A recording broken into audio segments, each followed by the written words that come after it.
बोलो सतगुरुदेव की जय। महात्मा की वाणी में भी गरीबदास साहिब बताते हैं, लोक लाजना कीजिए निर्भय हो रहिए, और यो मन चावे राम को तो दासा तन करिए। कहते हैं लोक लाजना कीजिए निर्भय हो रहिए, जय मन चावे राम को दासा तन करिए। स्वान स्वरूप संसार है कुछ कर सी नाही, शीश महल को देख करिए भौंक भौंक मर जाही। सत्संगी संग ना तजय चितराम बसाई। नित्यानंद जी महाराज संत हुए हैं, उन्होंने कहा है कि लोक लाज मर्याद जगत की तरण जो तोड़ बगावे। ये लोक लाज मर्याद जगत की नौगन तरण की तरह डिकड़े की तरह तोड़ के फेंक दे, तब कोई राम भगत गत पावे। तो साधु संतां के पिछले उदाहरण देख लो, उन्होंने लोक मर्यादा कति नहीं करी। जैसे आदरणीय नानक साहिब जी हिंदू धर्म में थे, अरोड़ा खत्री इनके घर जन्म था इनका, और रामकृष्ण के पुजारी थे। परमात्मा मिले तो पूरा उसी दिन त्याग दिया था, परमात्मा के दर्शन कर आते ही सब छोड़ दिया, और पूरा विरोध हुआ था उसका हिंदू समाज में, होने दे, कति परवाह नहीं करी। ये दृढ़ भक्त होते हैं जिनको भगवान आकर मिलते हैं। तो मीराबाई ने कहा भगवान मुझे नाम दे दो, आप मेरे पिता मैं आपकी बेटी, कुछ हो मेरे साथ वो संघर्ष, आप मेरे साथ रहोगे, मैं आप झेलूंगी सब कष्टों को, पर परमात्मा के लिए मैं कुछ भी कर सकती हूं। अब प्रथम मंत्र दे दिया रविदास जी ने, और फिर जैसे महीने में 20 दिन में फिर आने लग गए सत्संग करने। तो सत्संग उस दिन तो भगत पक्के आते हैं। सत्संग विशेषकर परमात्मा रात्रि में भी करते थे और दिन में भी करते थे। दिन में कम, रात्रि में ज्यादा करने लगे, क्योंकि दिन में काम में समय नहीं मिलता भक्तों को, व्यक्तियों को। रात्रि तो अपनी ही होती है, अपने ही नींद से समय निकाल लेते हैं। अब पहले तो वो दिन में मंदिर में जाती थी, अब रात्रि ने सत्संग में जाने लगी, दोनों टाइम, दिन में भी रात में भी। अब पहले तो उसका पति था, उसको साथ देता था, कोई बोलने वाला नहीं था। अब उसकी मृत्यु के बाद उसका देवर बन गया वहां का, उस नगरी का राजा। उसने मीराबाई को बहुत समझाया कि तू अब मत जाया कर, पहले तो तेरा पति था, अब लोग पता नहीं क्या क्या बात बनाते हैं, हमारी इज्जत का नाश कर देगी तू। उसने कोई परवाह नहीं करी थी, मंदिर में जाती रही। और फिर लागी और रात ने सत्संग में जान। इस बात का उसके देवर ने घना मलाल हो गया, घना दुख मान लिया कि इसको तो मार दे तो अच्छा है, और इसने तो इज्जत का नाश कर दिया। तो क्या किया उसने, क्या किया, एक दिन अपने पुत्र का जन्मदिन रख दिया, रिश्तेदार आए हुए थे, और एक किसी सपेरे से कहा कि ऐसा विषधर ला दे, ऐसा विषयर ला दे सर्प के डंक मारते मर जाए आदमी। उसने वैसा ही ला दिया, राजा का हुक्म था, और एक डिब्बे में बंद करके ऊपर लिख दिया 9 लखा हार। राजा ने एक बांदी से कहा, नौकरानी से, जाओ मीरा को दे दे, ये हार गले में पैर लेगी, सुंदर कपड़े पहन लेगी, रिश्तेदार आवेंगे। और ऐसे, क्योंकि वो तो ऐसी रहती थी बेचारी, उसने तो ना उड़ने पैरने की कोई परवाह नहीं रही थी, भगवान में कसक गनी लगी थी।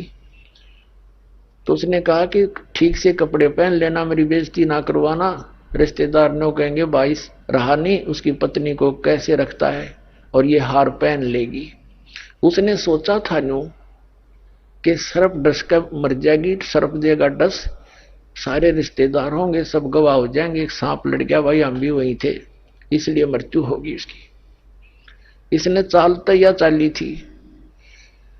अब वो नौकरानी ने तो जाकर दे दिया कि ले मीरा भाई, राजा ने बताया है इसमें एक हार है बहुत कीमती, इसको पहन लेना, और सुंदर कपड़े पहन ले, आज उनका लड़के का जन्मदिन है, दूर दूर के रिश्तेदार आए हुए। मीरा भाई बोली रख दे बेबे, पहन लूंगी। नानू का हाइबा पहन ले, मैं पहन लूंगी, तू जा। वह चली गई। अब उसने खोला कि ना पैरूंगी तो यूं दुखी करेगा, इन बातों में तो कोई खास आंट भी नहीं मेरा भक्ति की, मेरे लिए तो माटी है, यू हार है, जो कुछ भी है, लेकिन यू बकवादी आदमी दुखी करेगा। तो उसने अपना धोए दाए कपड़े पहन के वो हार गले में पहन के बैठ गई कि जब वहां जाएंगे इकट्ठे में चली जाऊंगी, जहां इकट्ठा होना है पार्टी में।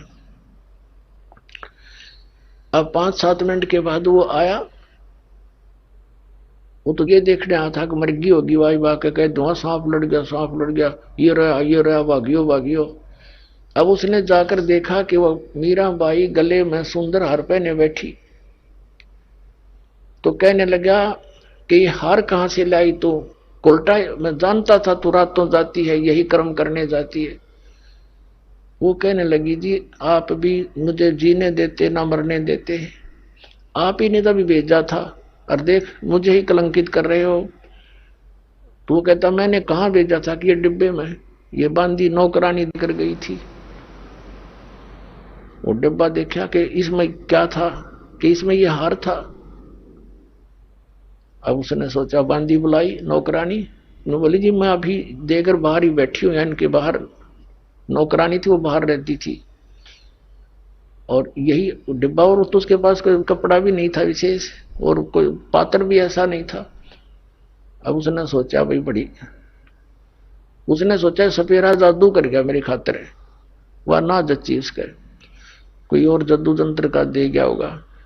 तो जब तो वह बच गई।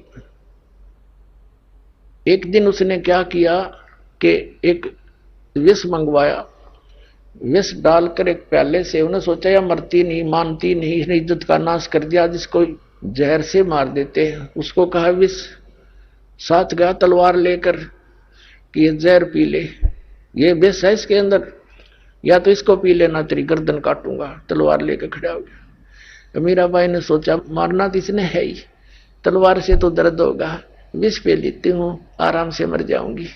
करके मालिक को याद और विष पेगी सारा। और वो देखा खड़ा खड़ा नौका नो चेहरा, आध घंटे तक बाट देखी दुश्मन ने, वो मरी नहीं, वापस आ गया या वासा होकर।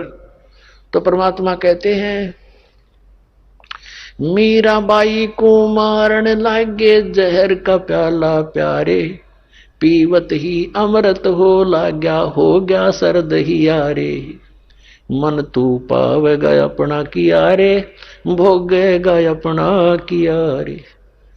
भक्ति के अंदर ऐसी शक्ति है पुण्यात्माओं, विश्वास करना इस मालिक पर। ये कथाएं सुना करते थे हम, कथा नहीं थी, ये सच्ची बातें हैं।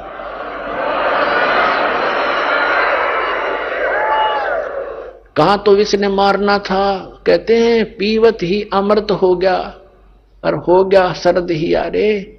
कहां तो विष ने बेचैनी पैदा करनी थी और कहते हैं ठंडक सी होगी उस बेटी की अंतःकरण में। अब उसने सोचा भाई ना तो या मारे तो मरती उसके देवर ने, अब इसका के इलाज करो, इसने तो हमारा बट्ठा बैठा दिया इज्जत का। उसने उसकी मां बुला ली मीराबाई की, उससे कहा कि मौसी तू समझा दे इसने। और मां की बात बेटी मान लिया करती है। तो मां ने बहुत समझाया, बेटी देख इधर उधर जाती है, हमारी तकरार होती है, तो अपनी भक्ति यहां कर ले। और वहां 100 प्रकार से उसने जैसे तैसे मां बेटी को समझाती है, अपने सारे जंतर मंत्र कर दिए पर वह ना मानी। फिर यहां तक कहा कि बेटी हम ठाकुर, और वो चमार जिस तू नाम ले आई, इसमें भी हमारी बेइज्जती का मामला है बेटा, तू मत जाकर वहां